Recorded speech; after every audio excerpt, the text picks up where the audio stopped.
What's up, brewskis? My name is Marco Dupa, and with me, as always, it's the great and powerful. It's Adam Obesius Rodriguez. What up, y'all? Tonight's brew is from Ravenous Pig. It's their Lardermelon, a blonde ale. And Obi's going to have a little bit more about that after the break. What's on tap for tonight, Obi? What's on tap for tonight? It's movie time. It's movie time. We're going to talk all about Hollywood. Yeah, there's a lot to talk about. A lot of it not great, but we will be talking about some stuff we are excited about anyway, including the fact that the next Exorcist movie has Mike Flanagan heading up to direct. So there's that, and we have something else to talk about. We do? In moviedom. We do? Yes, Marco, we do. The unfortunate failure in box office of modern action movies. Yes, including The yes. Fall Guy and Furiosa. Furiosa. Yeah. A Mad Max saga. Yes.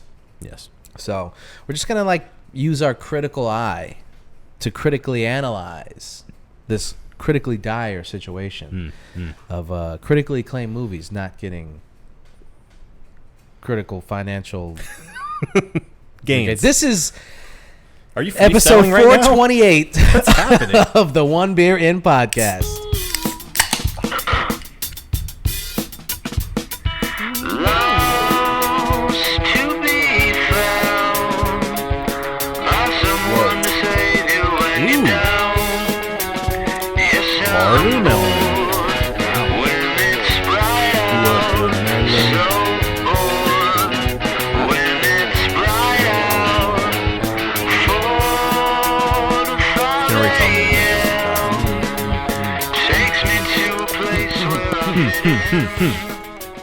All right, kids. My name is Marco Dupa. That guy is Adam Obesius Rodriguez. This is the One Beer In podcast, the podcast where two brews crack open a brew, and we see where that one brew takes us. Ignore the fact that I'm wearing this Dallas jersey. I'm a Steve Nash fan, not a Dallas fan, yeah. Okay? Some players, they transcend the team. They do. I would get a Phoenix Suns jersey or wherever else he was on the Lakers for a little bit. I think that's it. I think I'm missing a team. Excuse me. Wow. I'm sorry. I burped and they indicted me. I did nothing wrong. All I did was burp and they indicted me. All right. Let's get a crack-a-lackin', right? Let's do this. So, in the past couple of weeks, more like past couple of months, you've been seeing, these big budget movies that have been coming out. You have been, but what you see first often is the concession stand where you can get beer. Very nice. And if you find the Lardermelon, you may want to know a little bit more about it. Fantastic. And I'm here to tell you about it. Thank you. This is from Ravenous Pig Brewing Co., and it's called the Lardermelon. It's a blonde/golden ale. Ashamed of myself. 5.2% ABV, according to Untapped, because, again, unfortunately, we do not have a cold read on the can. But cold read on untapped.com goes as follows. Introducing, quote, Lardermelon. A blonde ale that's here to add a splash of excitement to your taste buds. Crafted with a golden ale base, this brew combines classic beer goodness with a refreshing twist of juicy watermelon. After fermentation, we infuse it with the essence of ripe watermelons, creating a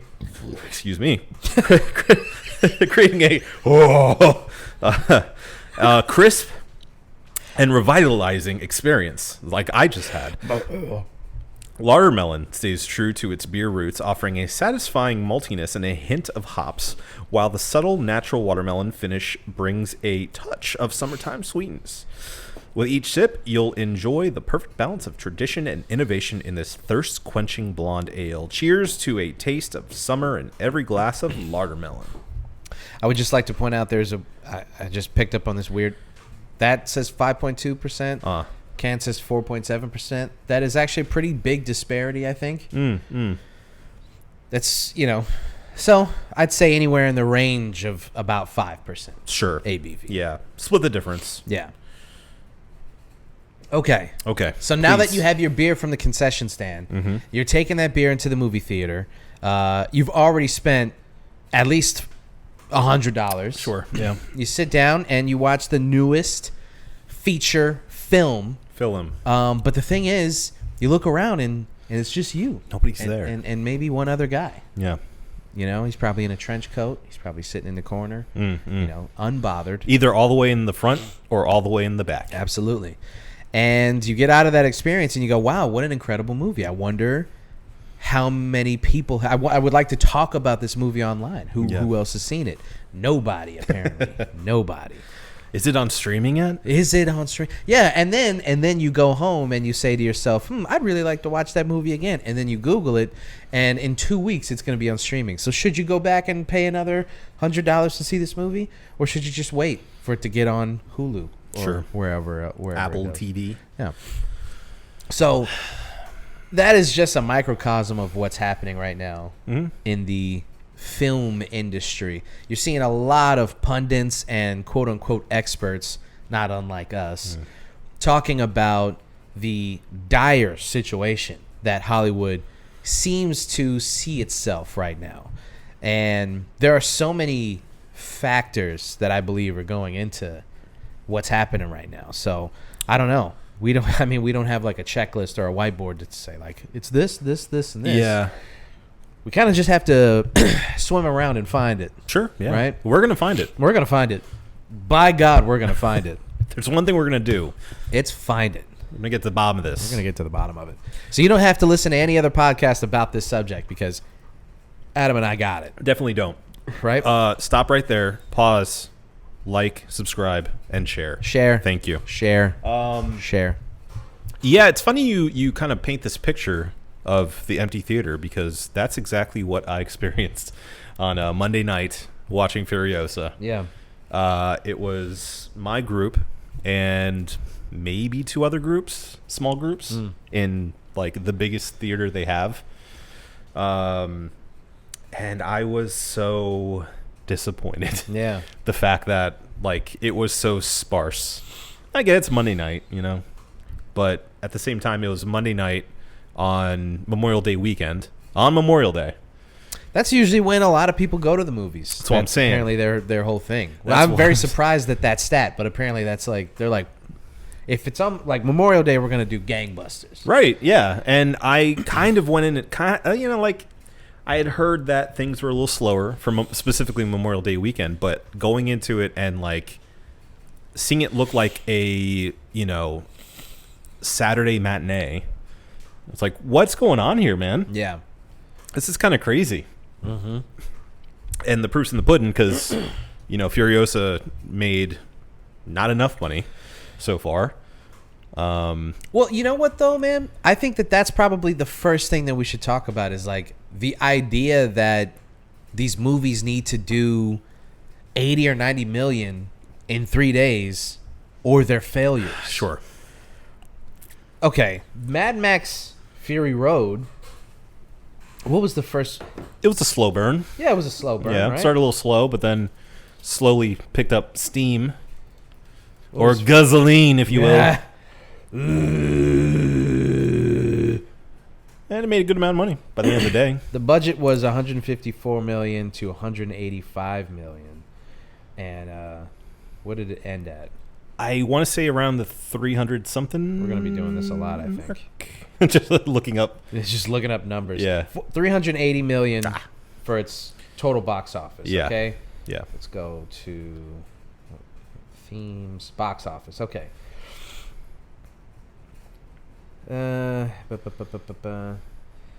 Okay. Although the film made a gross profit, the Hollywood Reporter calculated that the net loss incurred by the film was around 20 to 40 million. So it lost money even though it doubled its budget, give or take. Sure. I really wish that it would show me like it's week to week. Yeah. Like Usually it does that because the I'd like to opening know like weekend what it did breakdown. in like the first weekend. Because I mean, I guess like what I'm trying to get at is the the film industry is in this thing that the music industry has been in. I'm sorry to interrupt. No, go ahead. Fury Road opened domestically to 45.3 million. Okay. And eventually got up to 379.4 million. 45 million. Yeah. And let's see. Yeah. What's Furiosa at?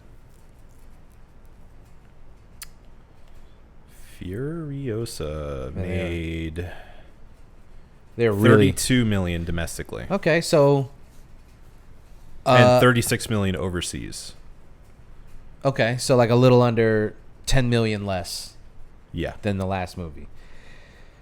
I mean, you obviously want your sequel or prequel yeah, to do better than the previous movie. But it's also been almost 10 years, you know?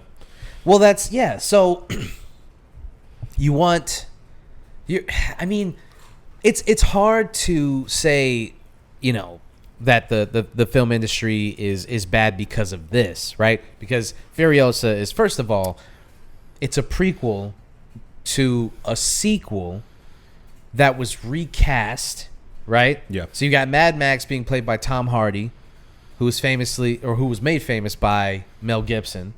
So Mad Max is originally Mel Gibson.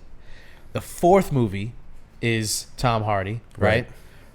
That movie really is centered around Furiosa, sure, played by Charlize Theron. Yeah.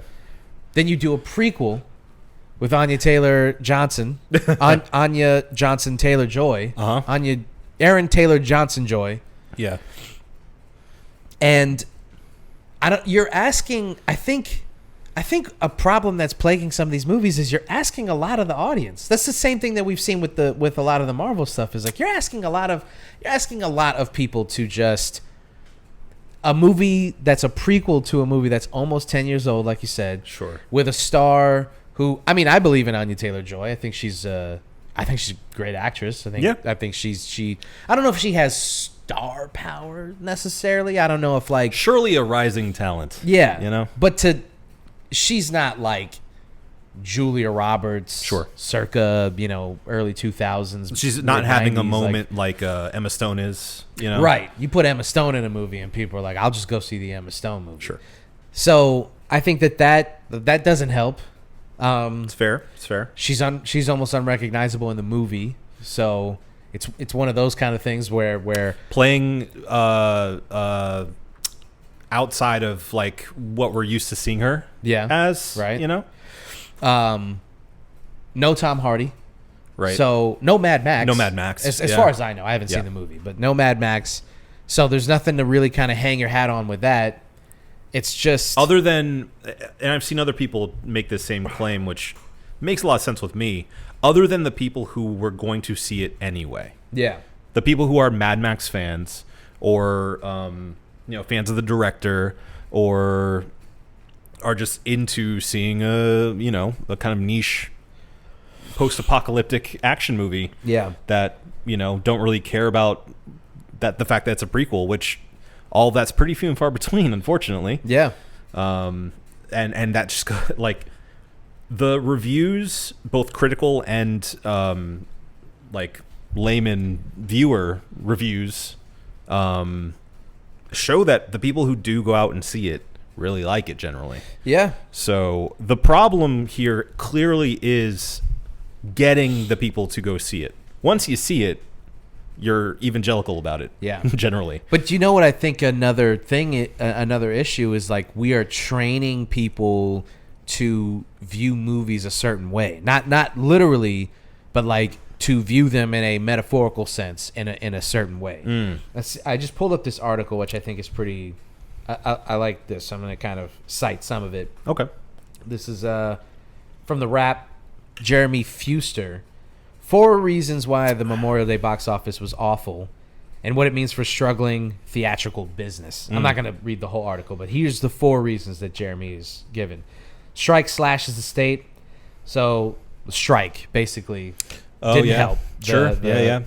I mean, we could go on for the entire podcast about like all of the movies that the strike affected, the time frame of these movies, the overarching effects that the strike has had on some of the next couple of movies that are going to come out. Yeah. Namely, Deadpool and Wolverine. Is going to be interesting to see how it's credited and also just the quality of the movie. Yeah, and not to mention not only that, but the fact that even movies that weren't, still filming at the time, the timeline got all pushed back.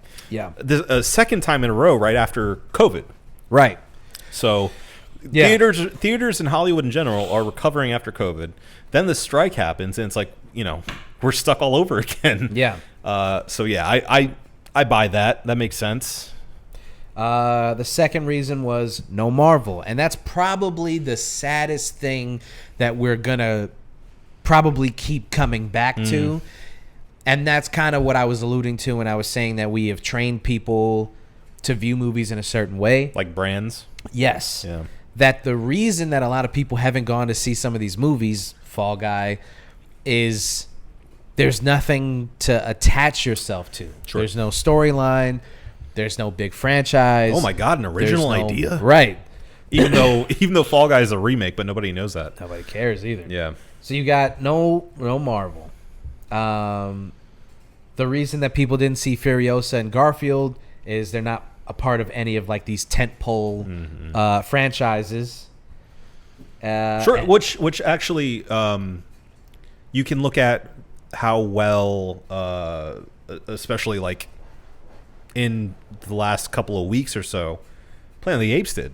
Yeah. Planet of the Apes did pretty good. Planet of the Apes did do pretty good. Yeah. Yeah. So that is part of a series that people are more familiar with nowadays. Yeah. Yeah. I guess that makes sense. And then the last reason that he gives is audiences are just more selective about the movies that they go see. That they go out and see. Yeah. Yeah. And I think that that's probably like one of the biggest things is you have to make more of an effort to go to the movie theater than you used to, I believe. I think that memes and people complaining online have tricked people into thinking that it's this big production to go see a movie. Whereas it used to just be a thing that you did on the week. You just like, let's just go see that new. It was just like a casual thing. It was like, let's go to lunch and let's just go. It was the easiest plan you could make. Literally. You go, what do you want to do? I don't know. What do you want to do? You want to go see a movie or something? Go see a movie. Yeah, okay. Then you just go. I mean, there's a whole thing in Seinfeld. Yeah. When Elaine is in his apartment and she's like, what do you want to do? And he's like, I don't know. She's like, let's go see a movie. And he's like, what movie? And I don't care. Yeah.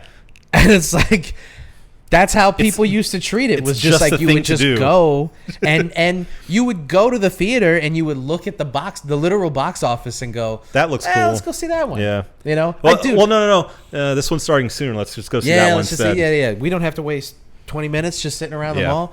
Dude, I have a friend who went and saw, I shit you not, he went and saw Twilight because him and his brother went and saw Twilight. Wow. They went to the movie theater. They had no idea what it was about. Obviously hadn't read the books or anything. They just saw Vampire. They just saw Vampire and was like, oh, vampire movie. Let's go see Twilight. I love Blade. So him and his brother, who, by the way, at the time, his brother was like 4 or 5 years older than him. So he was like in his mid-20s. Yeah. Or no, sorry. I think I have the timeline wrong. He was like early 20s, maybe like 18, 19, 20. Okay. And him and a teenager. Him and his teenage brother went and saw Twilight just because they went to the theater and didn't and had, well, that's exactly that is how my story about going on a Friday night family movie night with my parents ended in us watching what the bug killing movie. Starship Troopers. We saw Starship Troopers. It was very uncomfortable, but it was because of that. Yeah. We, just decided, all right, let's go to the movies and see what's playing. I vividly remember it was like, okay, what looks interesting? Starship Troopers or Anaconda. Yeah. Anaconda's great. I know. I mean, I don't give a fuck how people feel about Anaconda. Anaconda's awesome. And I'll tell you what, I mean, I think I grew stronger from that experience. Yeah. But I think the right choice would have been Anaconda for family movie night. Yeah. Yeah. Yeah. Anaconda. Fucking John Voight. His weird eye. Anaconda. There was a lot of people in that movie. His terrible accent. There was a shit ton of people in that movie. Matthew McConaughey too, right? No, it's Owen Wilson. Owen Wilson, the other guy. Yeah, the other one. Yeah. Ice Cube, J-Lo, J-Lo. and who's the English guy who's in it? Yeah, there's someone else. Yeah. Yeah, go check it out. So people don't do that anymore. People No. do a shit ton of research, and they make going to the movie a big thing, right? It's a big production, but it doesn't have to be. Like, I saw this tweet. I've been seeing people talk about, people have been talking about this whole thing and trying to litigate, like, what's going on, like we're doing right now. Sure. And one of the things that some people have been bringing up is, like, it's so expensive to go to the movies. But the thing is, it's not really that expensive if you do it the right way, right? The concession stand is like highway robbery. Sure. It's so expensive. I cannot believe how much money. But I'm going to double back to that in a second. Okay. I was curious because I saw a tweet about how it's really expensive. And then somebody else tweeted and was like, it's really the cheapest thing you can do if you do it the right way. If you go on the right day and, if you do this, that, and the other thing, right? So I was curious. So I was looking at movie times. This was middle of the day. I think it was Monday, right before I went to work. I was just looking at movie times. The matinees. Florida. Okay, this is Orlando, Florida. So wherever you're listening, if you're in like a huge coastal city, I can't speak for that. Right. Yeah. But in Orlando, Florida, I could have gone to see Furiosa for like $7. Yeah. On a matinee. Sure. So it's the thing is you have to be a little bit more strategic. If you go at like 3:00 in the afternoon, you can get out of there spending, and if you go on a Tuesday, it's typically cheap movie night. They bring the prices down. You can go see a classic movie instead. We talked about that. Mm-hmm. Fill your pockets with soda and candy. Right. Don't worry about it. And most of the time, the kids don't care. They don't care. It's been I'd say about 8 years since anyone has ever stopped anyone I've ever seen. With something in their bag. Yeah. Nobody cares. Nobody cares. I've had managers look at, we're holding a giant bag. I mean, obviously, it doesn't say quesadillas on the bag, but there is definitely quesadillas in it. Or maybe there isn't. I don't know. And so if you go... Schrodinger's quesadilla. If you... you can make it as cheap or as inexpensive as you want. You can sign up for these movie passes things, right? Regal has one. AMC they brought has those one. back, yeah. So without it being a complete highway robbery to them, right? So those things kind of pay for themselves if you see enough movies. Sure. So I think that people are tricked into believing that you have to spend 40. It's conditioning. Well, and I used to believe it too until I started doing more research on it. I was one of those people that was like, dog, I'm not spending, $50-$60 to, take a date to a movie and get out of there. And then we got to go to dinner. Dinner's fucking, that's another $60. It's like, so I was definitely one of those people that was, fooled by this meme. But that's not the case. But people are conditioned to believe that it is the case. So I think that that's one big thing is like, if it's not a big event movie, then you're gonna go, well, I'm gonna save my money for Dune or for Star Wars. That's exactly what I was gonna say. Marvel is like movie. Furiosa clearly is not a Dune Part 2. No, it's just not. Well, Fury Road was a surprise hit. It was a surprise Dune Part 2. Yeah, Mad Max as a series is a good series. I like the first 3 movies. Yeah, they're great. I stand on the fact that there's no bad Mad Max movie. I agree with that. Yeah. There's no bad one. Yeah, for sure. That's crazy in a series that started in the 70s. Yeah. Wild. But the thing is, to your point, that series started in the 70s. So when George Miller brought it back for Fury Road, he obviously got 2 hot ticket actors for it, and that worked in his favor. But Tom Hardy was having a moment. He was fucking everywhere at that point. Yeah. So he's a huge star. Charlize Theron is already an Oscar-winning actor, so she's a huge star. And And then you bring back the guy from the first movie to play the villain. Yeah. That's awesome for nerds of the movie. It's a little bit of something for everyone. And then it turns out to be a masterpiece. One of the best movies of all time. So that's that. You have all of these like planets aligning for this movie. Yeah. And then you go like, this movie was so successful, let's do it again. And then you wait almost a decade. You're kind of shooting yourself in the foot. I mean, you're really hoping that audiences remember and give a fuck. I did. I gave a fuck. To the movie's credit, I think it is not at any point trying to be Fury Road, but I understand that the perception of it is a tall hill to climb for people to wrap their heads around. Yeah. And a lot of people who saw Fury Road, I can almost guarantee, never saw another Mad Max movie before or after that. Right. And there was like, oh, this new thing, Fury Road, looks pretty cool. Right. Or like, oh, Mad Max, I've heard of that before. Don't know it, but I mean, whatever. you'd be remiss to believe that it was just a movie and not part of a series. Sure, yeah. There's nothing in it that lets you... in large font is Fury Road. It's not like it's Mad Max Fury Road, surely, but it's Fury Road. Yeah, and most people shorthand it to Fury Road now. So yeah, exactly. Just like they're shorthanding Furiosa. I think the thing that works... I saw Furiosa, obviously. I think what works for the movie is that you don't have to have seen any other Mad Max movies for it to work. Yeah. But I think the perception is you do. Yeah. And that's what's keeping a lot of people away, is that, oh, this is like... how many movies removed from the original one? Right. Oh, I have to watch all 3 of the others before and then Fury Road. Right. And is Fury Road part of the main like canon, or like, because again, talking about conditioning, the Marvelification of everything. That's exactly what I was going to say. Whose fault is it that people believe this now? Right. And the thing that's been brilliant about Mad Max, if you're not familiar yourself, dear viewer, get familiar. Is that you should? Is that there's no distinct timeline. There's no like clear canon of what happened and what hasn't happened. The brilliant part of it is that it's essentially to be told as like a fable. It's a story. Things change. People's looks change. Yeah. Facts change throughout the entire thing. And Max is always... let me get to this point real quick. Okay. I've seen people, mostly these like... keyboard warrior types talking about how the reason why Furiosa has failed is because it has a female lead instead of Max. Yeah.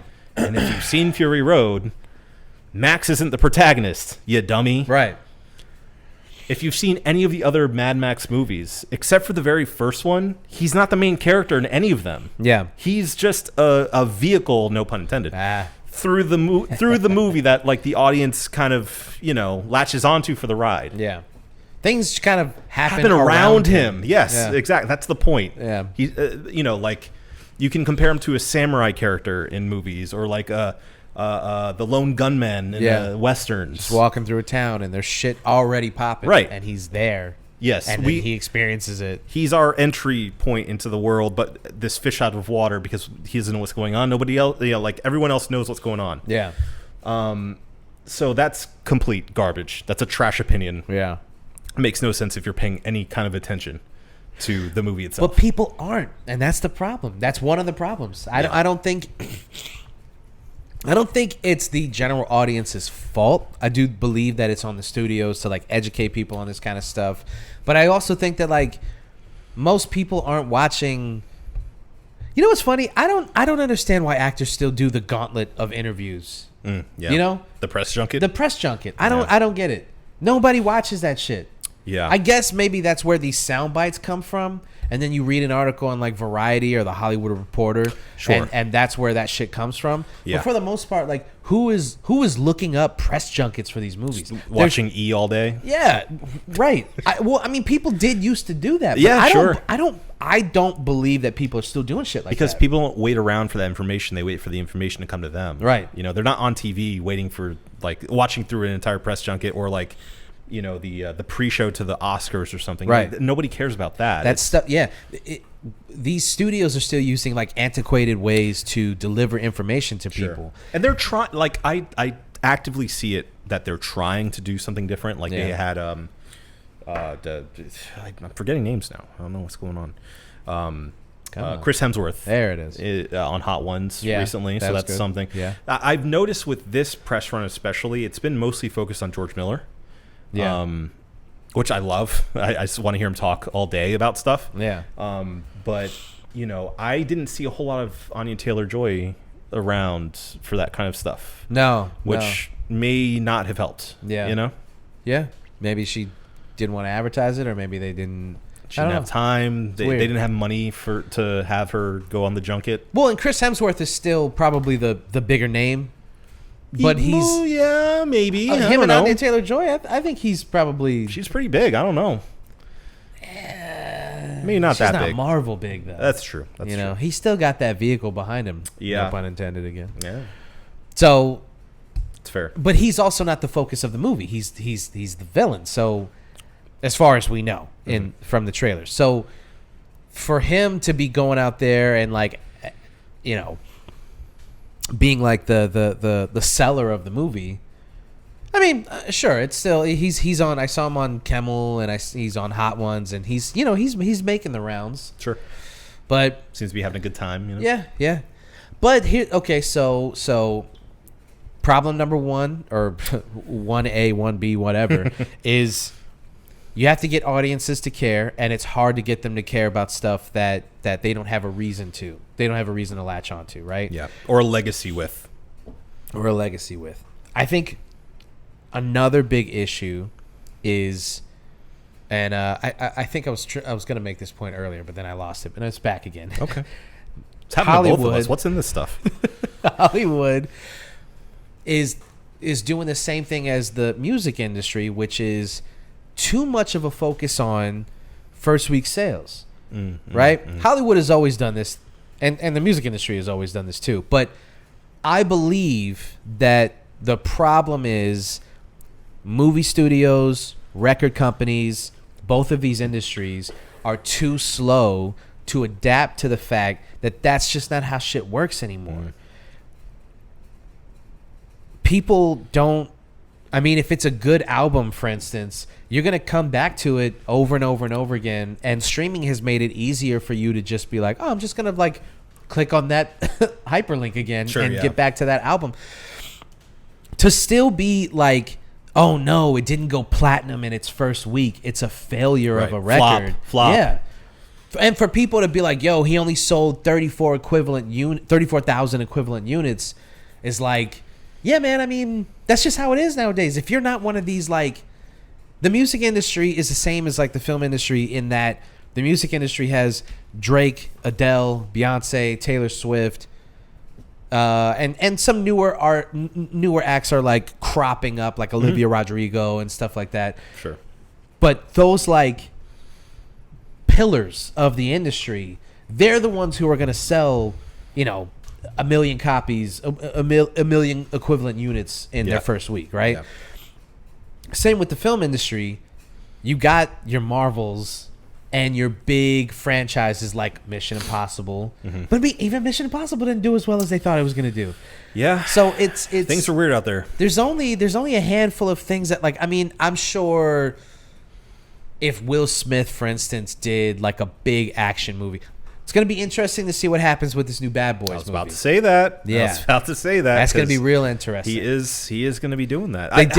They brought Bad Boys back for Bad Boys for Life, and I'm pretty sure I don't know how that went. I don't know. I don't know how that one went. Let's look that. I still haven't seen it. I wanted to see it. I heard it's actually pretty good. Yeah. Well, it came out in 2020, so it was right in the middle of the pandemic. Yeah. So that didn't help. The Panini. Did $426 million. Wow. So depending on the budget. Yeah. Let's see here. What was the budget for this American buddy cop film? Thank you, Wikipedia. $90 million budget. Wow. Made $426 million during the pandemic. So there you go. That's pretty big. That's good. Will Smith is a guy who can still draw an audience like that. The the slap be damned. I still believe that, like, he definitely hurt. It definitely hurt his reputation amongst white people who were like, he was one of the good ones, and now he's not, and that's, that doesn't help. You've tarnished yourself, Will. I still see people sometimes like, you mean the guy who slapped someone? It's like... The guy who assaulted a comedian just for telling a joke? The criminal Will Smith. The fugitive Will Smith. So he's one of those guys that I still believe that his name has star power. Sure. Yeah. Dwayne Johnson, of course. Even though he's had a rough couple of years, I'm sure his box office is still doing not as well as they hoped, like Black Adam. But that's a whole other can of worms. Yeah. That is too intertwined with the superhero thing. And we're running out of name brand superstars who can carry a movie by themselves. Yeah. And I think part of that, again, I mean, I hate to say it, but like, I don't want to come across as like this whole thing is going to be a podcast about hating Marvel and what it's done to the film industry. But I do believe that it has done irreparable damage to the film industry. It really has. And it's not the only thing, but it's a huge part of it. I agree. I think, like I mentioned before, the fact that so many things happened like back to back to back. The mainline Marvel story came to a close. Mm-hmm. The pandemic happened. Yeah. And the strike happened. Yeah. Those three things I think are, and sprinkle on top of that the proliferation of streaming. We haven't even got to streaming yet because that's probably the other thing. So we got to get to streaming. So I think all that together leads us to this place where we're at right now. Yeah. With movies, things look like they're coming back after the pandemic, but now we're kind of right back. I think we need to change our expectations. I think that the only way to move forward is to stop looking at it the way that we used to look at it in the early 2000s. Like movies just aren't doing as well, and they're not gonna do as well. Yeah, and that needs to be reflected in the budgets that are given for movies. Ooh, that's a big one. That's another thing people look at. See, people like us. Uh-huh. And the average moviegoer, sickos, it's too much inside baseball, bro. Yeah. When they look up the budget of a movie, and then they go, "Well, this isn't reflected in what I'm seeing." Honestly, I am fascinated by the fact that like a movie studio would spend so much money and then it not look like that. Mm. But at the same time, if the movie's good, I really don't. That just doesn't come into my decision-making process. Yeah. But there's a lot of people who go, $190 million, this better be fucking good. Sure. And then if it's not, it's like, you don't justify the cost of, and it's like, bro, it's not your fucking money. Why do you care how much it costs to make this movie? It's the same thing as people that are like, oh, if it's a $70 game, it better be 150 hours long. Yeah, and it's like, well, that's not how this is supposed to work. No, it just is needs it to be good? Yeah. Is it good? It needs to be worth it, and not worth it as in like, I need it to last this long or be this, or look this way, or be this thing. Like, is the product good? Do you feel bad about spending $70 because you didn't get to sit with it for 2 months? Right. So budgets is one thing that people are gonna have to either stop paying attention to, or movie studios are gonna have to stop spending so much. Because that's part where they lose money, and then they look around and they go, like, we didn't recoup, so this movie is a failure. And it's like, well, you spent $200 million on this movie, and then you look at Dune. Dune was what, a $90 million movie? $100 million? The first Dune? Second. Wait. Dune Part 2. Budge.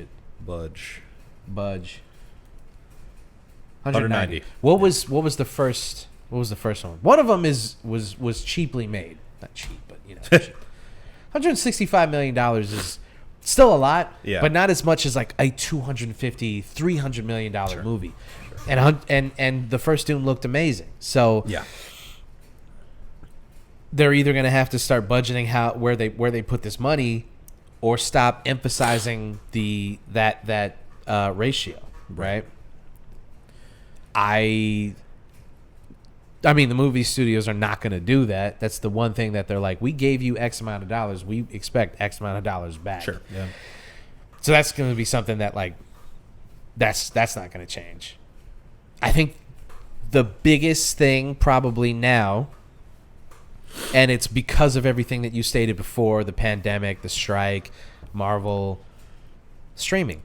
Yeah. Streaming has changed the game. It's changed the music industry. It's changed the movie industry. It's changed everything. So when you look at a movie like Fall Guy, didn't do so well in the box office, even though everyone said it was a great movie. You had Ryan Gosling and Emily Blunt, two, in my opinion, megastars who could carry a movie by themselves. Sure. At least I thought so. Legit movie stars about movies, which Hollywood loves, movies about movies. Yep. And a fun premise. Ryan Gosling at his best. Right.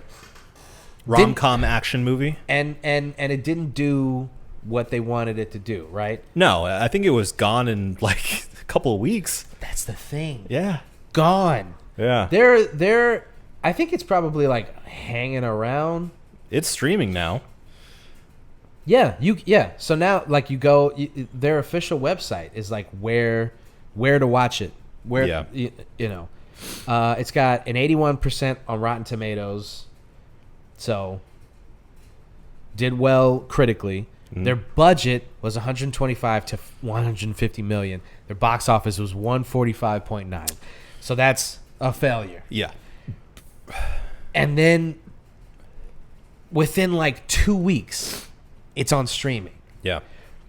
If you're telling people that if they don't see it week 1 or week 2, and all you have to do is just wait a couple weeks and it's going to be on streaming. Yeah. I don't know how you incentivize people to leave their homes. You don't. It's an insane thing to train people to do. During the pandemic, it made sense. I unfortunately, and this is one of my biggest regrets as a pop culture aficionado. Yeah. I did not see Tenet in the theater. And part of that was Warner Brothers was doing this thing with all of their productions at the time where they were going like Tenet, Matrix, Wonder Woman. I'm trying to think, there was another movie that they were like, listen, it's going to be on streaming pretty quick. It's going to be on HBO super fast. So don't worry about it. So I was like, Tenet, I wanted to go see in the theaters and I just failed. I just didn't go see it. Sure. Yeah. So that was the only one. The other ones, I was just like, I'm gonna wait. I'm not gonna go to a theater. Why would I need to go to a theater? So during the pandemic, it made sense to do that. 4 years removed from all of that, why are we still training people to just wait and it'll be on HBO Max soon? I think it's exactly what you said before, which is the studios have come to this place where they're expecting, if it's not a smash hit and like an event like Oppenheimer and Barbie were, or Dune Part 2 was, then it's a failure. Yeah. And we need to get it out. We need to disperse it as quickly as possible. Get it to make it as easy as possible for anyone and everyone to watch it and spend money on it. And if you don't make it within the first, week, even 2, it's too late. Then you're there's gone. no It's over. there's no point in, now you got to chase it around different theaters. Right. You got to go at a weird time. Yeah. It didn't used to be like that, man. No. It used to take forever. I used to think, like, when I was a kid, I was like, when are they going to put it on DVD? I am so sick of a movie. A movie would have its theatrical run. You'd go see it maybe once or twice or maybe 3 times if you really liked it. Sure. And then that was it. And then it just disappeared for a couple months. Yeah, and it was just gone. It's like, oh, it's out of theaters, and now you're waiting. And then it would be like a big thing where DVD release, and now it's boom, and you're now like, on home video. Yeah, and you're like, fuck yeah, dude! They finally put it on DVD. Yeah. I can take it home and watch it as many times as I want. Mm-hmm. Excuse me. That's just not how. I mean, physical media is on its deathbed. It is a niche thing. Yeah. So no longer are studios even really focused on the idea of, once we put it on Blu-ray. Because that was the other thing. A lot of these movies had a second life with home video. Oh yeah, they put a movie on DVD. That really was like the second push of promotion. Like you said, when a movie went missing for a while, it gave people time to want it. Right. And then they drummed up all this anticipation. There were previews for the movie coming out on home video. Yeah. And then it finally would come and you go, yes, I got to go to the store and get it right now. Right. Or at least go to Blockbuster and rent it. Yeah. And you just don't have that like window of time or like that portion of the experience of seeing a movie. That's just dead. That entire idea is just dead. Now they just they throw it on streaming within like a month for $20, a premium streaming service. Yeah. And then, within 6 to 8 months, it's on whatever your favorite streaming platform is. Dude, before we go any further, the idea of a movie leaving the movie theater and then going on video on demand for like $25. Yeah. That makes me want to strangle someone. Well, it's anyone. It's another thing that is a remnant of the pandemic era. Yeah. They started doing that because obviously people weren't going to theaters physically. Made sense. Let's instead, have our friends over that we know that we're safe with. Yeah. And everyone pulls some money together and, everyone put in $5. We'll watch this movie. Yeah. That was a whole thing. Made sense. Yeah. All right. That was when Disney was experimenting and they were like, we're going to make people pay $30 to see the new Mulan movie. And everyone was like, are you out of your fucking mind? Yeah. Yeah. What's wrong with you? Yeah. But now that's not the case. I am not giving you $20 to see a movie in my own home. I am paying that much money to go to the theater. Right. If I'm going to spend $20, I want the full movie theater experience. Or I'll pay $20 to own it. Exactly. Yeah. I'll pay $20 to own it. These people think we are stupid, bro. They're like $20 and you get to rent You can the watch movie it once. Silly. When Amazon has a movie for like $3.99 to rent, even then I feel robbed. But I'm like, sometimes I'm like a fucking addict, bro. I need to see this movie. Fine. There are some movies you can't find anywhere else, and if I can rent it instead of owning a movie I'm not sure I'm going to watch again for like $25, I'll rent it for $5 every day. Yeah, sure. It's fine. $20? Yeah. Just to see it like right after its theatrical run, but before they put it on Blu-ray? Right. Get the fuck out of my face. That's crazy. I'm curious to see what the numbers look like because they're continuing to do that universally. They Fall Guy right now, I don't believe $20. it's right now. I think it's VOD right now. I don't think it's on anything. Yeah. And so you don't give your movies long enough to thrive. I think the movie budget for Fall Guy being close to $150 million and the box office being 145, obviously that sucks. But if you leave the movie in the theater for at least another like 2 or 3 months, It could find its audience. yeah, who knows what could happen? More word of mouth. At least leave it a month. The memes start happening. Please. It's reviewed well enough that Yeah. people are like, it's a good movie. It's a good movie. Go see it. Why would you? Hold on. Hold up. Wait a minute. When did this movie? Okay, it premiered at South by Southwest March 12th. Yeah. And was released May 3rd. Mm-hmm. It is May 29th as of this recording. Yeah. They didn't even give it a month. No, it's been streaming for the past at least week. Do you know how? I mean, guys, do you hear what I'm saying? A movie that cost $150 million that starred 2 of the biggest actors in Hollywood. Ryan Gosling, fresh off of an Oscar nomination for being in one of the biggest movies of all time. Yeah. And they gave it less than a month before they put it on demand. Yeah. Do you want, I don't know if I'm, do you guys understand what's happening? And it doesn't make any sense. That's not the audience's fault. Yeah.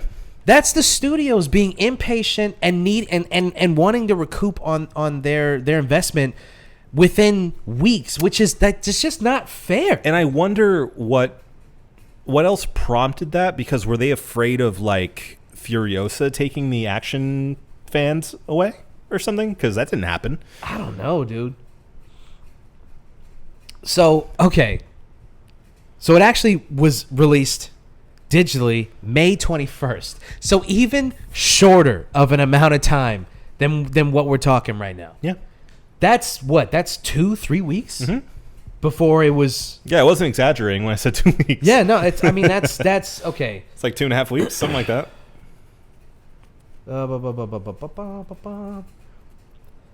It topped the box office when it came out, although it underperformed.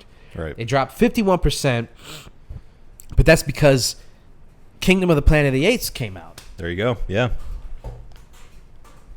Why would that make a studio go, all right, time to take it out of theaters?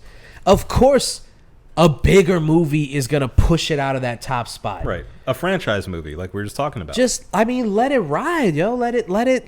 They got so scared, man. What are we doing? Let it sizzle. Yeah, no. So you've got a lot of things working against big budget movies and even small budget movies, but one of the things is like you can't blame the audience for not going to see a movie that was only out for 2 weeks before you put it in our homes. You didn't. Why give it a would I chance. leave my house? You didn't even give it a chance. You didn't let us give it a chance. Right. You quit on the movie, dude. I wanted to see that movie in theaters. I did too. Yeah, it looked fun. 2 weeks. Yeah. I blinked and it was gone. Fall Guy coming to, and I'm like, no, what, what? Right. So streaming has and not just the movies that are in the theaters and then leave the theaters super fast, but think about all of the movies that go straight to streaming and then just die there. Yeah. We talked about that Looney Tunes movie that got just slashed and killed because really it happened to it twice, because there was a revival. And they were like, "Yeah, sure, we'll make it." Just kidding. No, it's not going to happen anymore. Sorry. And something like that just would not have happened without streaming. Oh yeah. Sure. So, as much as it was a convenience for people in the early days, it really is now just become this thing that like it kills movies. It's way more expensive than it used to be. You got companies like Comcast going like, what if we put it all together? Yeah. And then you paid us and we'll pay them. And now you can have Netflix, Hulu, so on. Or not Hulu, that's a Disney thing, but Netflix, so on. Whatever and so you forth. can bundle together for that. Yeah. Peacock. It's, the state of things is in such flux. Yeah. Trying to pinpoint the one thing that's happening in the industry is like it's all of these things. Yeah, it sure is, and I don't think much of it is indicative of the quality of movies. Unfortunately, if we just point to it being like, just make better movies. No, like we said for the MCU. Yeah. But that's different. It is different because. I don't know if it was Joe or the other Russo. It was Joe Russo. Joe. Yeah. He was blaming audiences. Right. That's different for why people didn't go see, those fucking Marvel movies. So that's a different thing. Don't blame the audience. Well, and also those movies came out to, a critical meh. Yeah. And people still went and saw them too. That's the other thing is like you're getting angry at people, but they showed up. We showed up for these fucking movies and you underperformed quality wise. Yeah. You can't keep hoping and praying that we people won't are get fooled again. Exactly. Yeah. People, like that article that I cited, audiences are becoming more selective. Why should I go see? But unfortunately, and again, to blame it all on Marvel, because that's what we're going to do today. Yeah, it seems like it. It has a cooling effect on every other movie that comes out, especially ones that aren't linked to a trustworthy franchise. Right. People can't even trust Marvel nowadays. They're definitely not going to trust some unknown property. Right. So, like you pointed out earlier with Fall Guy being a remake, Like, nobody remembers that. Yeah, if people had any kind of connection to that, Sure. maybe those are the people that that got it to 150 million, or 145 or whatever. No, I guarantee it's like a date movie. Yeah. Seems like a perfect date movie. It looks good. Yeah. It looks good. I would have seen it. I like those people. I like to see them act. I like those people. It has Almond Taylor Johnson or whatever. Alvin Taylor John. He's in there too. I don't want to, He's in there too. And I want, Ryan Gosling of all people to still be like, this is an A+ movie star. Grade A, guy to hang your franchise on. Prime, USDA certified. But, I mean, even if a guy like that can't carry a movie, I don't know, man. I think you've got like what? You've got Brad Pitt, you got Denzel, But Tom Cruise. They're all old. Yeah, there's no new stars. No. Maybe Anya Taylor-Johnson when he gets Bond. Everybody's gonna be really confused. Aaron Taylor-Johnson. Yes. When he gets Bond, Yeah. and or when he finally does it, he's got it. Stop pretending, Aaron. When he finally does it, maybe that turns him into a household name. It generally, Bond generally does that to people. But who knows now? Who knows nowadays, man? Yeah. They just do like a weird one-off Bond with him. Yeah. What if they just keep doing one-offs? And then what if they put Anya Taylor-Joy in the next one? And I wouldn't be mad at it, but That could be interesting, yeah. But what if they just keep doing like different, like this like roulette of acters? That's not how you build stuff. That's very Bond-like. I like that. You don't build stars that way. True. And Well, it makes them all disposable and replaceable. Yeah. Glenn Howerton seems to be primed for I think they got the rocket ship strapped to his back. Mm-hmm. I think he's got like one more movie in him before it's like takeoff. Mm. He did the movie with Sydney Sweeney. He was in Is that Glenn Howerton? yeah, or who am I thinking of? I thought that was the Always Sunny guy. No, okay, no, I'm not thinking of not him. Glenn something What's else. his name? Glenn Powell. Sorry, Glenn Howard. That would be awesome if Glenn Howerton was like in all those. Glenn Powell. You say that, but he was Glenn Howerton was in a critically acclaimed role in some drama recently that everyone's like, see, he can do drama. Yeah. Just put him in a serious role. He's really good. Well, they were talking about doing American Psycho, and everyone was like, he would be perfect. Yes. But I'm sorry, I don't mean to confuse. I meant Glenn Powell, Yeah. who was in Anyone But You with Sydney Sweeney, and he was in Top Gun Maverick. Sure. He's about to be in Twisters. Right. Which, should we talk about that? Like you're fucking... my love for tornadoes. Yeah. So he's in the Twisters movie that's going to come out. That's going to be interesting to see because it's obviously a sequel to a movie that came out, 95, 96? Yeah, something like that. So it's going to be interesting. This is going to be very interesting to watch. Mm-hmm. Maybe let's see. The movie Hitman, people are saying is incredible. Yeah. Oh, and yeah. he's the lead role in it. Yeah, so yeah.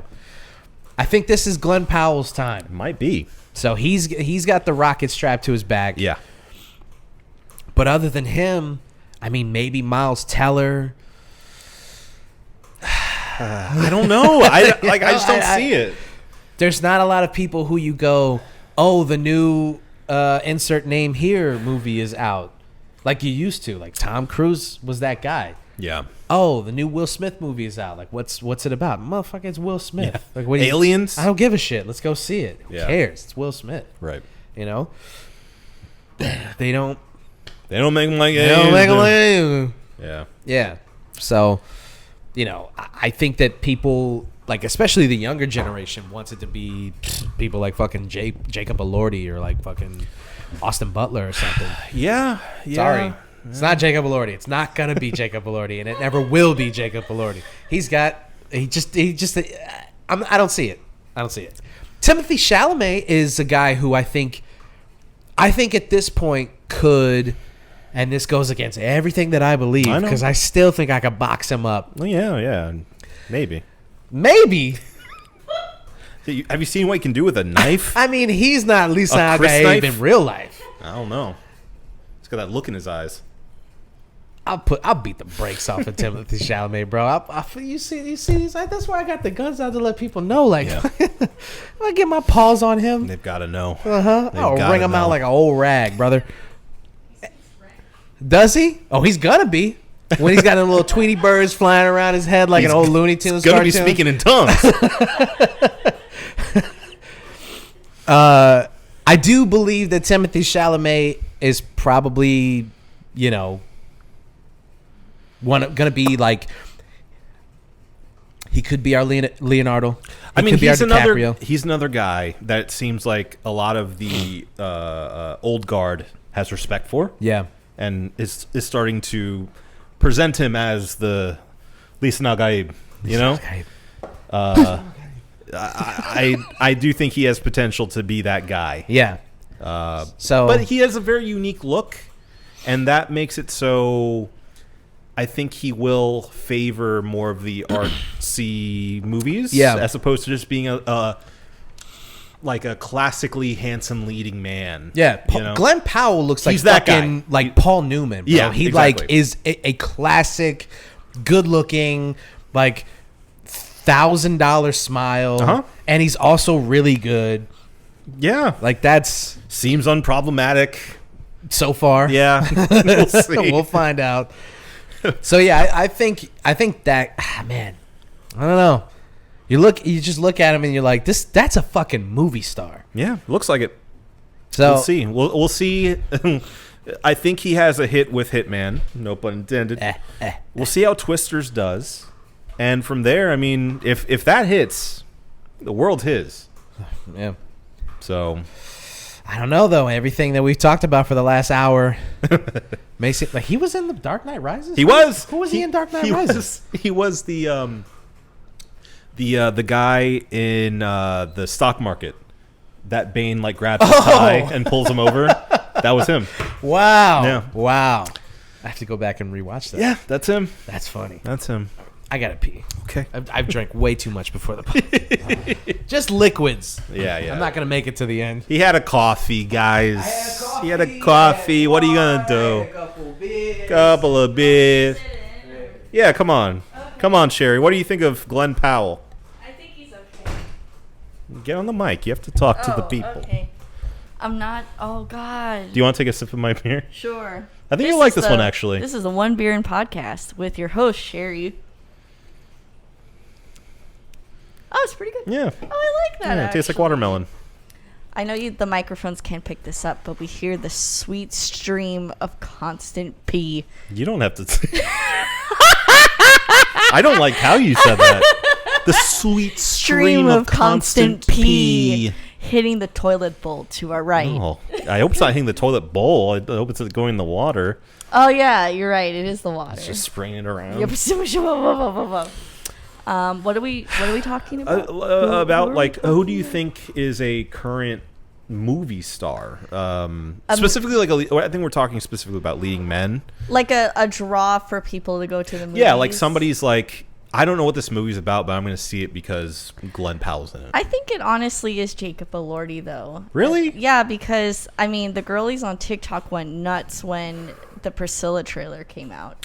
Because he is having a moment because he was that in Saltburn. And Saltburn, and Saltburn, and he got a lot of recognition from Euphoria. Sure. So I think because of the fact that he has these gigantic hands, people go to the movies to see. It's because of his big hands? No, it is Jacob Elordi. You're just intimidated because he's like 7 feet tall. That's why. I think he would be a good Frankenstein's monster. Yeah, he's got a big brow. Yeah, he's a big dumb idiot. Yeah, are you jealous? Jealous? He's so dumb and stupid. He's got one of those Neanderthal brows. I hate him. He's beautiful. I hate him. He's so attractive. What was the reasons given as to why it's Jacob Elordi? The TikTok girlies. No. And he's having a moment between. The thing is, though, that they're not going to the box office, though. They'll make him a star on the internet, but they're not going to show up to. How many people went and saw Priscilla? There's a lot of people in the movies. What did you? We just didn't say? go to the movies. I would have gone to the movies Yeah. had not Adam said I don't feel like going. Okay. Okay. All Which I'm would be another factor for people not going to the movies. is their bad boyfriends. Yeah. Uh-huh. That's something to investigate. I'm not a bad boyfriend. I know you're not. I'm not a bad boyfriend. You're just controlling about movies. I am controlling about movies. I don't want to read. I don't want to read a normie's review of this movie. Okay.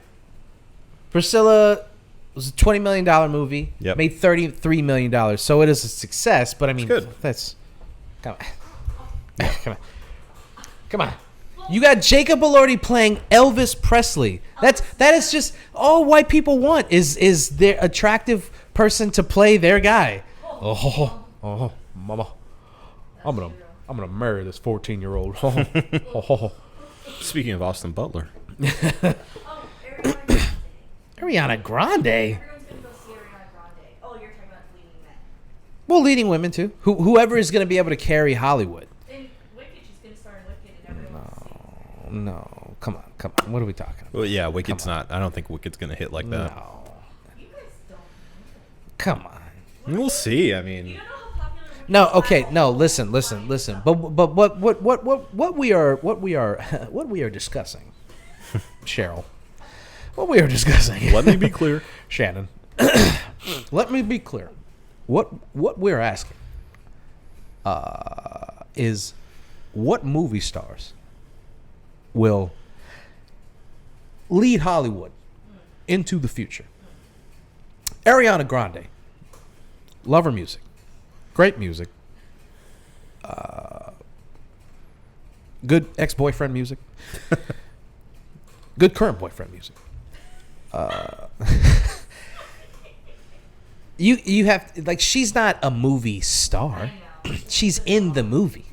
But I would look at her the same way that I look at like Jennifer Hudson. Jennifer Hudson won an Oscar and she's in that movie and she's not the future of Hollywood. No, she's not. No. Anya Taylor-Joy, Sydney Sweeney. Those two I think are the future of Hollywood. Emma Stone already, you guys said. Huh? You already said Emma Stone. Yeah. Well, but she's not the future though. She's a current star. Oh, Yeah. you're talking about Buddy.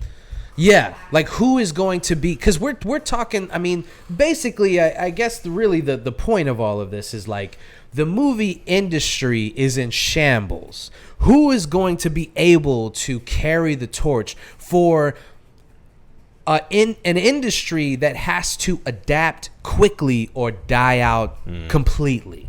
Who can bring him back? Right.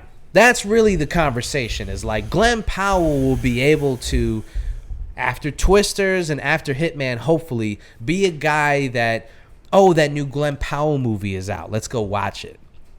Because we're running out of those guys and girls. Yeah. And at this point, it's like, I don't know if there's anybody really left. And it's not the movie star's fault. It may be not even the industry's fault. Maybe it's just society. Like, we're just moving past the idea of like, I mean, we had a whole episode about how people are like doing this blackout thing with famous people. Yeah. I think people's like love affair with famous people is like, it's not what it used to be. We're that seeing is too much of these people. Certainly true. That's something that people have been talking about since social media became a thing. Mm-hmm. So yeah, I think that's a big factor. But a lot of these stars know how to leverage that. And I think when you're good, you know how to leverage it. I mean, I mean, some stars don't even need to try. It's like they just become, the obsession of the week on TikTok, and you see them memeified everywhere. Their certain scene gets replayed over and over again. Yeah, I think some of these actors need to learn like less is more. Yeah, I don't think they need TikTok accounts. I don't think that they need to be jumping on the latest trends. I don't think the they work need to speak go for itself. Honestly, I don't think they need to go on Hot Ones. If you're a big established actor, then you go on there and people are like, "Holy shit! I can't believe that they got Idris Elba on there." Yeah, yeah. But I don't think. I mean, I think Jacob Elordi was on there, like 2 or 3 years ago. I think he was. Yeah, and that's the thing. Like he goes on there then, yeah. and you don't even give a fuck. Sure. Not until he's Too like soon. a mega Too star. soon. Then you go. Then Hot Ones gets him, and it's like, holy shit, Jacob fucking Elordi is on there. That's crazy. Yeah. You know, they had Barry Koenig on there. Uh huh. And Yeah. I don't think he's a big enough star to justify thinking that like pop culture gives a fuck enough about him. You know, And- you wonder why the fucking Gordon Ramsay episode is still the most viewed episode. I mean, he's a pop culture icon. Sure. Yeah. If they got Tom Cruise on there, do you know what would happen to the internet if Tom Cruise went on Hot Ones? He is a pop culture icon. Yeah. Yeah. Yeah. You know, we don't have our own icons. Sure. We have the guys that have always been those dudes. You know, I just don't know. I think it's a dying breed. Yeah. I really do think it Yeah. is. It's going to, like, the idea of being a star, a Hollywood star, is going to evolve over time. It's going to have to. Jenna Ortega? Yeah, Jenna That's Ortega. a good one. Jenna Ortega definitely is going to be. She keeps doing what she's doing. I don't. She's going to be a huge star. Yeah. She's already big. I think she's going to be huge. She needs like one breakout dramatic success. Yeah, she needs one of those like star turning roles. Yeah. She's already super consistent. Or in like everything that she does. a gigantic blockbuster. Or like a big franchise. Yeah. Yeah. Yep. Yeah.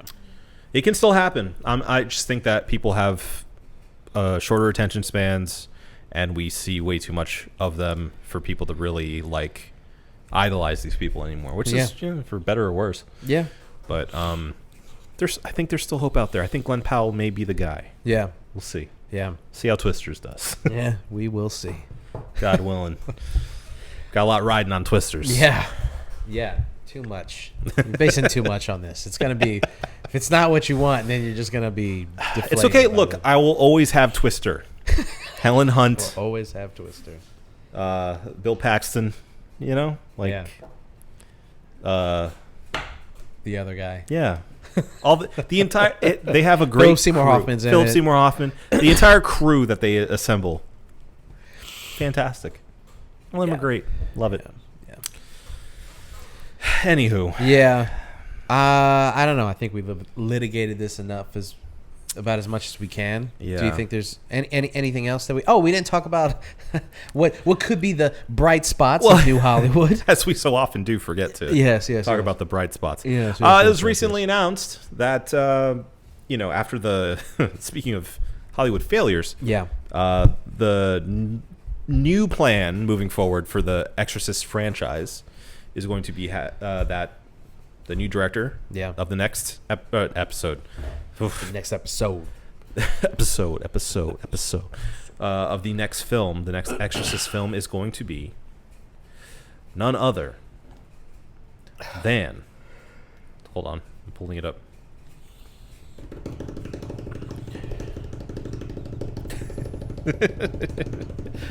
Wait for it. Mike Flanagan. Mike Flanagan.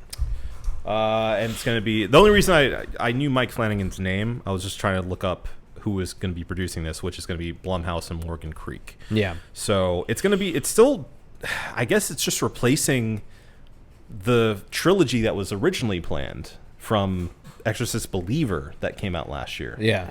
So they just, I think, kind of went, all right, enough of that. That didn't work. We're going to just switch it up. Yeah. And Mike Flanagan's going to be taking the reins to direct and produce what is described as a, quote, radical new take on The Exorcist. If you don't know, Mike Flanagan, famous for directing Dr. Sleep.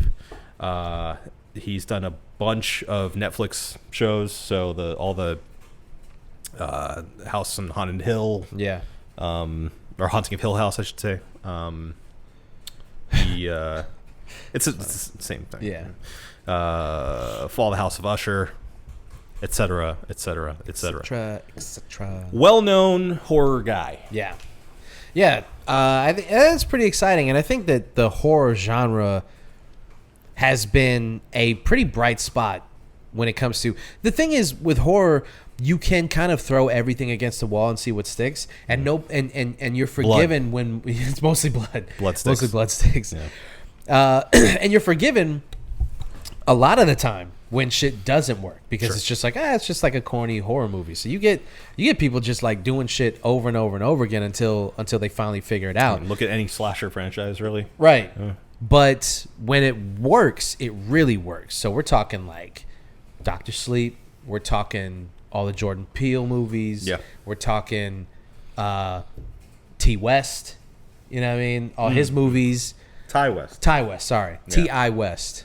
T.I.P. T.I.P. T.I.P. homie. Ty West. Wait, did I say it wrong again? Is it T or Ty? It's Ty. Ty West. Pretty sure it's Ty.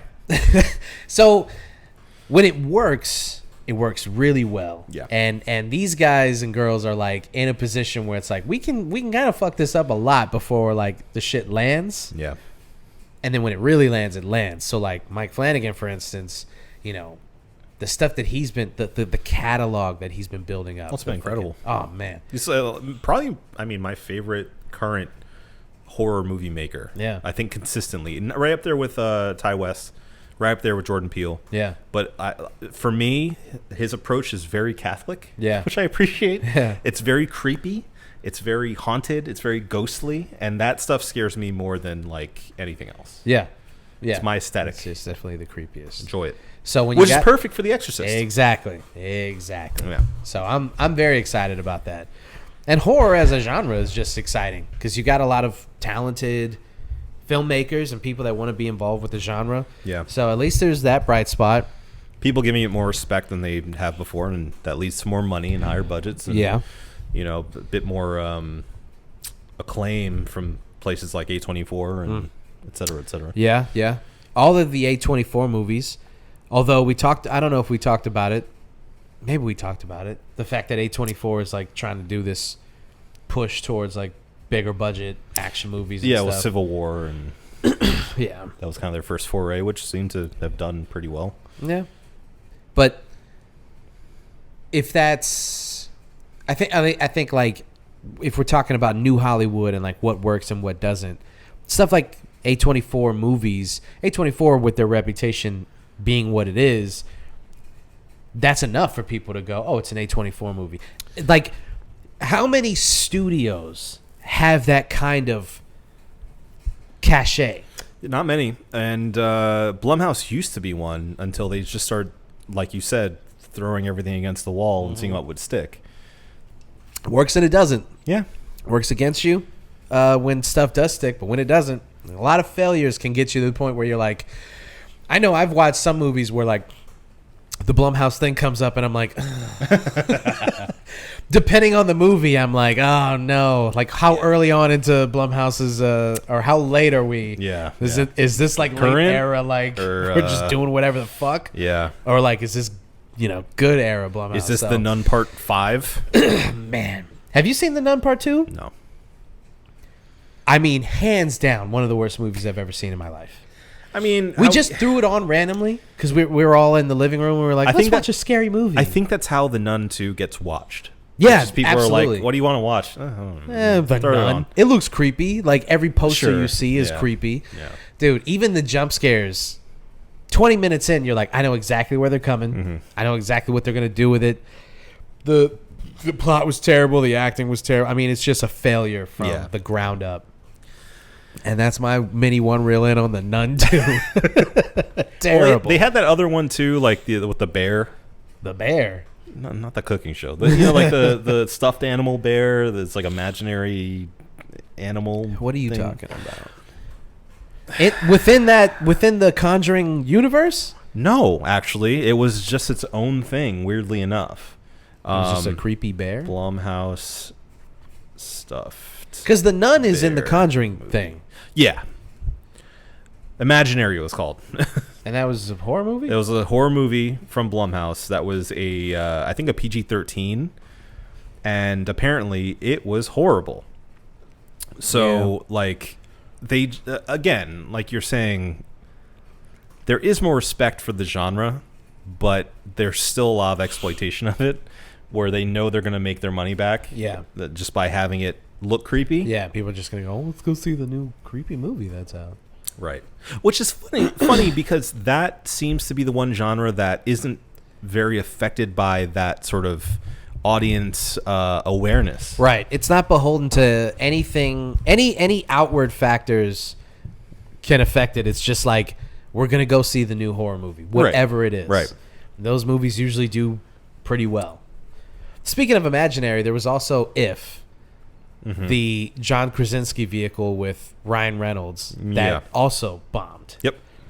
So that's another one where you got like a lot of star power and it still didn't work. And Yeah, because no one knows what If is. But that movie just fucking sucked, apparently. Yeah. But yeah, that's the thing is like, was the advertising enough? Did they educate audiences enough? Did they get people excited enough? Didn't look very good. It looked like shit. Yeah. So don't put that in the like Hollywood's failing thing. It's just like that movie just looked like shit. Sure. So you can't really rely on Ryan Reynolds and John Krasinski either. Can't trust anyone Until this Deadpool movie comes out, then we'll see what happens. With that. Sure. But even that, man, I don't know. I mean, I know it's going to do numbers. I know it's going to go crazy. I have faith. I mean, I think everyone behind Deadpool seems to get it. I think it's just starting to get a little too smarmy and winking at the audience too much. Of like even like that Heineken commercial. Yeah, that rubbed me the wrong way. Yeah, it's just stuff like that. I've liked the trailers so far. I thought all the trailers looked good, but yeah, I don't know. Like you said, people are going to show up because this is the first Deadpool movie in the MCU. Yeah, they're clearly going to reference a lot of the MCU stuff. Yeah, they're clearly going to have a lot of cameos. And some people are speculating that they're going to use the interdimensional time travel stuff to go, let's just reset and like bring back other stars. Yeah. Because they've asked Robert Downey Jr., for instance, like, would you come back? And he was like, dude, I owe my life to that franchise. I would definitely come back. And, pretty much all of them none of them have been non-committal. Sure. They've all been either like slightly committed to full on going like, if they called me tomorrow, I'd be on a movie set. I'd be in those tights right now. Right. So I still got them in the back. Oh, dude. And you got to think like most of them have not been able to move on to. I mean, Robert Downey Jr. is a good example of like he was for a little while there. You're like, oh no, he's just gonna keep doing these like mediocre, weird movies. Yeah. In between doing Tony Stark, and then once Tony Stark was over, you're like, oh no, he doesn't know what to do. Yeah. Robert Downey Jr., one of the most talented actors of all time, really. Mm-hmm. And you're like, he doesn't know what to do with himself. And then finally you got Oppenheimer, and you're like, oh God, thank you. Thank you, God. Thank you. Thank you, Chris Nolan. Thank you, Chris Nolan. God. Same thing. Thank you, Bass Chris. All right. Okay. I think, yeah. I don't know how much more we can litigate this right now. It's fine. I'm excited. That's all I'm going to say. Yeah. All I'm going to say. We're going to see what happens next. We can't really speculate any longer about the history and what's going to happen with Hollywood, but one thing that we can tell you for sure is how we felt. Put a pin in that. You're in such a rush. I know. I don't know what's going on. I'm really trying. I'm trying to take my time. I'm not trying to get out of here quickly. Huh? It's the coffee. Maybe it is the coffee. It's the coffee. Maybe. Anyway, we gotta go. About it. Anyway. Okay, you guys knew where I was going with that, but before we get to that, we have one more thing to do, and that is our cheers of the week. So, Obi, please start us off. What's your cheers, my friend? My cheers of the week goes to George Miller.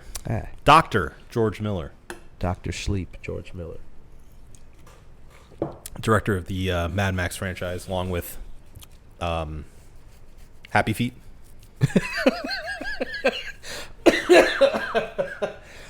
Mad Max and Happy Feet. Yep.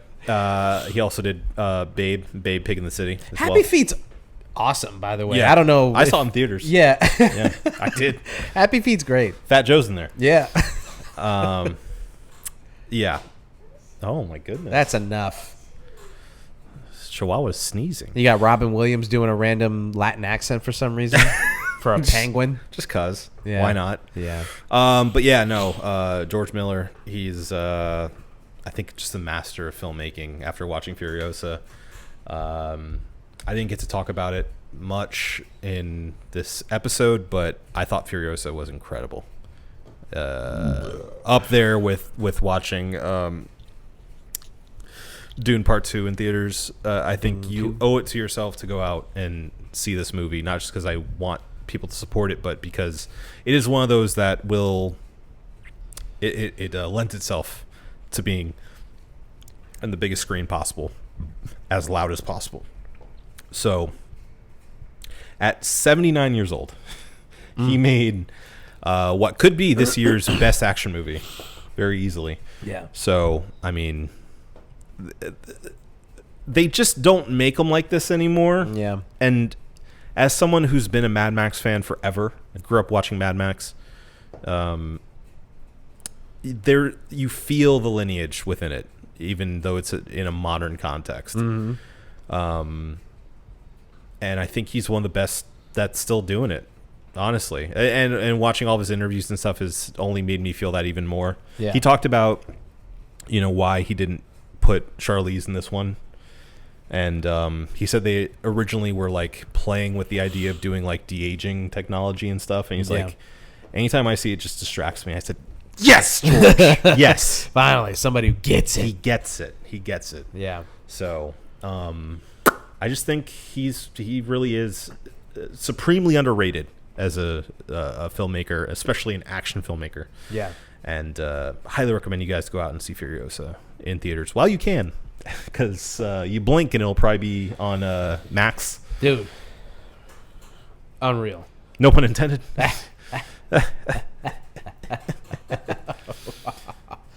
Yeah. Okay.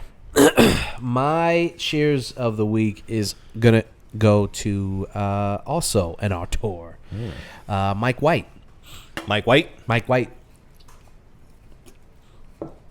I've been watching The White Lotus, finally. I know I'm late to the party.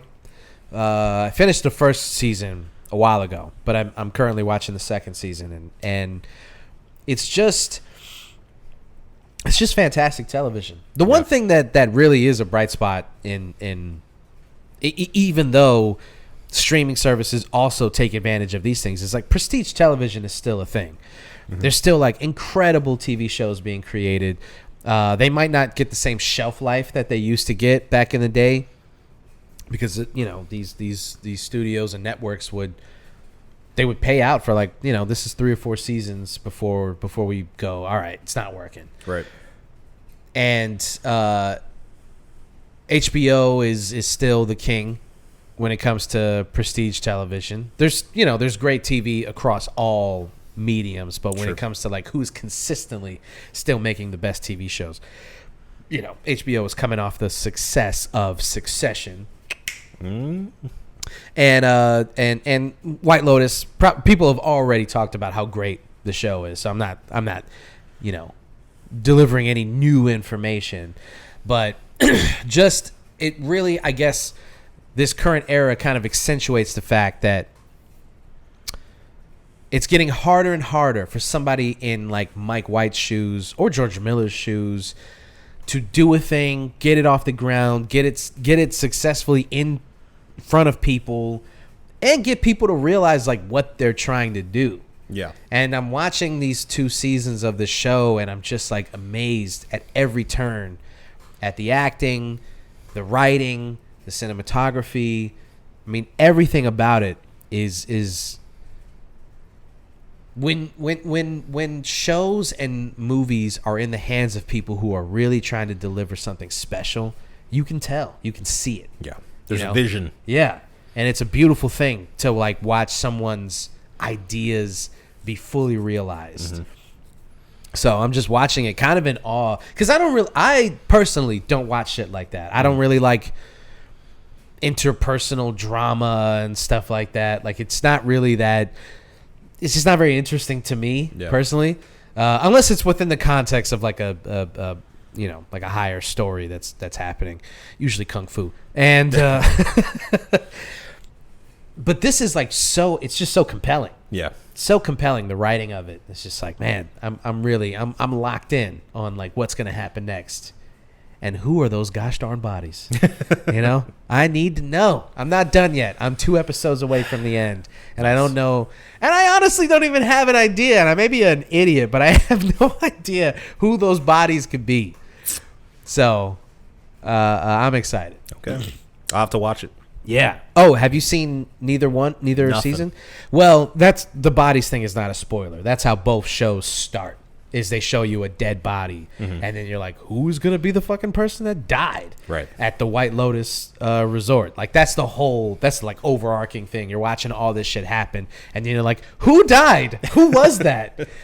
Is anyone missing? That happens in the first episode, so that's not a spoiler. I got it. That's the premise of the show.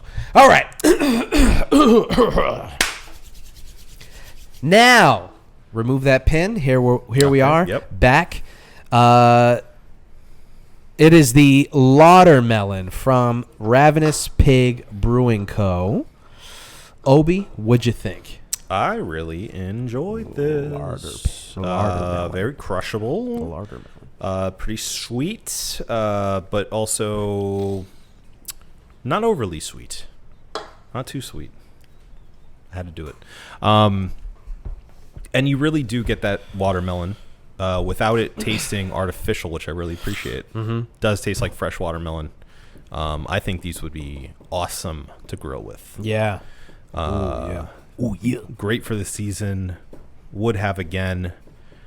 I mean, maybe I prefer something a little bit hoppier, but I know that's not what they're going for. So with that, I can only ding it so much. I'll give it a 5.5. Yeah. I'm also going to give it a 5.5. I thought it was pretty much near perfect.